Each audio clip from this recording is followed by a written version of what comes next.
நம்ம ஏதோ பிரசாந்த் கிஷோர் அவர்கள் கூட்டிட்டு வந்த உடனே ஒரு பெரிய டிஎம்கே வந்து நமக்கு எதிராக வந்து ஒரு கட்டமைப்பு உருவாக்குனாங்க, பீகார் ஹிந்தி.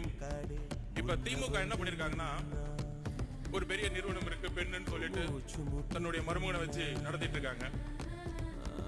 அதோட சேர்ந்து ஐபேக் அப்படி ஒரு நிறுவனத்தோட சைன் போட்டிருக்காங்க. ரிஷி அவர்கள் யூபில இருந்து வந்தவர், முழுக்க முழுக்க பிஜேபிக்காக ஒர்க் பண்ணவர். அதுக்கப்புறம் ராபின் சர்மா மகாராஷ்டிரால காங்கிரஸுக்கு எதிராக ஒர்க் பண்ணுவார். அதுக்கப்புறம் திரு சுனில் அவர். ஏன்னா இவங்க பேர்லாம் ஏன் சொல்றேன்னா, பிகேவை பத்தி என்னெல்லாம் பேசினாங்களோ இந்த மீடியால பதில் கொடுக்கணும்ல, எங்களுக்கும் அரசியல் தெரியும்ல.